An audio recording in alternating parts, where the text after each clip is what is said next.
अस्सलाम वालेकुम रहमतुल्लाह नाज़रीन, मैं अब्दुल क़ुद्दूस शमा न्यूज़ में आपका इस्तकबाल करता हूं नाज़रीन। क्योंकि इलेक्शन अभी हुए हैं, तकरीबन जो इंडिया में है ऑलमोस्ट इलेक्शन ख़त्म हो चुके हैं। अब रिज़ल्ट का इंतज़ार है, 5 जून को रिज़ल्ट आएगा। उससे पहले हम खान साहब से, क्योंकि आप अल्हम्दुलिल्लाह ये चीज़ में बहुत सीनियर है और जानने वाले हैं, हम आपसे बात करते हैं आपको क्या लग रहा है हैदराबाद की सीट का, और इंडिया लेवल पे, नेशनल लेवल पे आप कैसा देखते हैं 5 जून के बाद। जी देखिए, सबसे पहले तो जो हैदराबाद में इलेक्शन हुआ है, हम चाहते थे कि उम्मीदवार की सूरत नहीं देखे बल्कि मुसलमानों का इत्तेहाद जिंदाबाद रहना चाहिए। आपसी इख्तलाफात अपनी जगह। तो सबसे पहले जो मजलिस बचाओ तहरीक की क़यादत है वो एक फ़ैसला की थी कि हम में आपस में इंतशार अगर हो जाए, हमारे वोट अगर डिवाइड हो जाए, अगर अमजदुल्ला खां हैदराबाद पार्लियामेंट के कैंडिडेट बन जाते, 1.25 लाख 1.5 लाख वोट अगर ले लेते, तो मजलिस के जो सदर बैरिस्टर असदुद्दीन ओवैसी को इसमें रास्त नुकसान होता था। वो जीतते थे या हारते थे वो अल्लाह को मालूम है, लेकिन यहाँ पर बीजेपी अपने कदम जमा लेती थी। बीजेपी की बड़ी बहुत दिन से ख्वाहिश है कि हैदराबाद पार्लियामेंट जीतना, और मुसलसल ये लोग जो है 97 से कोशिश करते आ रहे हैं।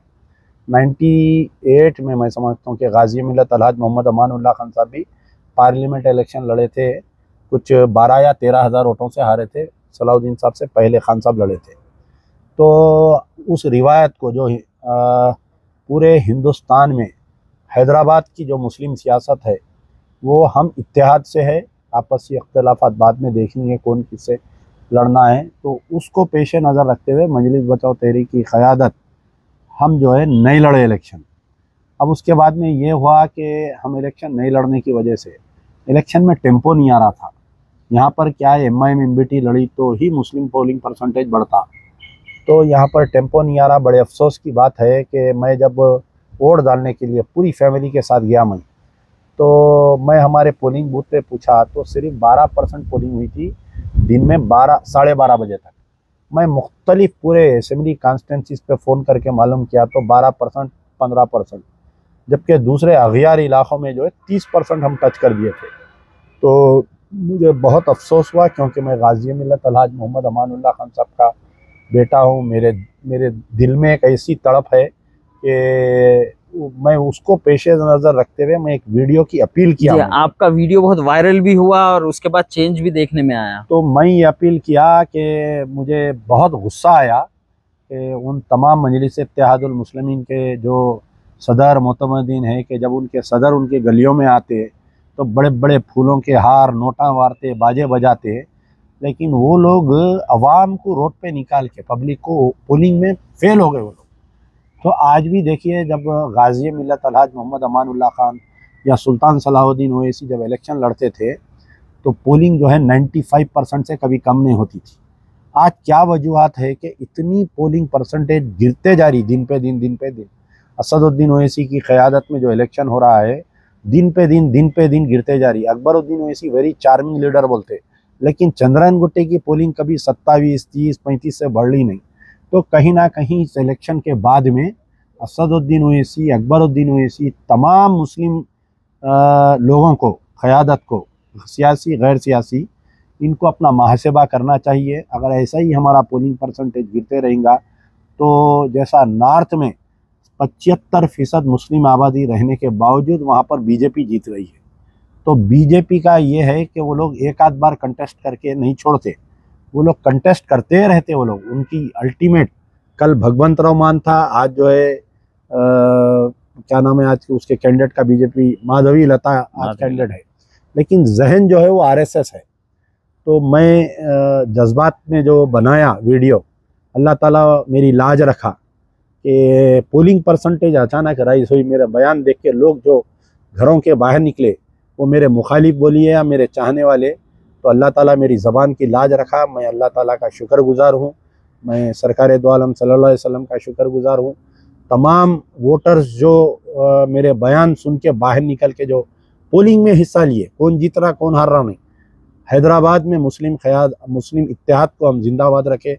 मैं फिर से दोबारा बोलूँगा कि हैदराबाद का मुस्लिम इत्तेहाद जिंदाबाद, जिंदाबाद, जिंदाबाद। चलिए, बहुत अच्छी बात है। खान साहब, ये बताइए कि 5 जून के बाद आप कैसा देखते हैं हैदराबाद को, या फिर नेशनल लेवल पे जो अभी सिटिंग हुकूमत है उसका हटने के चांसेस कितने हैं, वो आप कैसा देखते हैं? देखिए, हैदराबाद में तो क्लीन स्वीप है असदुद्दीन ओवैसी के लिए, यहाँ पर कोई उसमें दो राय नहीं है, क्योंकि बीजेपी की कैंडिडेट जो है वो बहुत ही ढीला इलेक्शन लड़ी उन्हें। हम जितना उसका मीडिया में शोर शराबा था पोलिंग के दिन, वो शोर शराबा, लेकिन कैंडिडेट नहीं देखते, वहाँ पर आरएसएस काम करती। दूसरी चीज़, तेलंगाना में जो है, जो 17 सीट है, हम उम्मीद कर रहे हैं कि कम से कम 12 से 13 सीट कांग्रेस को आना चाहिए और बीजेपी का सफाया हो जाना चाहिए तेलंगाना से। There is no place for BJP in Telangana. Karnataka में भी कांग्रेस को बहुत अच्छे सीट आने के इम्कानात है। जो नॉर्थ में, जहाँ पर उत्तर प्रदेश है, बिहार है, जहाँ जहाँ पर भी है, India alliance will be the number 1, Congress will be the largest party. और इंडिया अलायंस बहुत ज़्यादा, जो बीजेपी की बौखलाहट बता रही है, मोदी की बौखलाहट, अमित शाह की बौखलाहट, योगी की बौखलाहट, ये सब परेशान है कि सिर्फ मुसलमान ही नहीं बल्कि सेकुलर माइंडेड हिंदू भी इनसे आज नाराज़ है, क्योंकि ये लोग जो वादे किए थे 15 लाख गैस का, पेट्रोल का, मैंने 10 साल इनकी झूठ को बर्दाश्त करे, आज अवामी इनकलाब आया है। तो इंशाल्लाह हम उम्मीद कर रहे हैं कि Congress will be the largest single party और Rahul Gandhi will be the next prime minister of India. और इंडिया अलायंस जो है 5 साल तक बेहतरीन काम करेगी। सबसे पहले जो बेरोज़गारी को दूर करेगी और जो इन्फ्लेशन हो रहा है इंडिया में उसको कम करेगी, और जो हमारा रूपी वैल्यू जो गिरते जा रहा है उसको मजबूत करेगी। बहरहाल बहुत सारे उम्मीदें हैं राहुल गांधी से। इंशाल्लाह हम समझते हैं कि India alliance will form the government और बीजेपी का ये इलेक्शन जो है ख़ात्मा हो जाएगा बीजेपी का।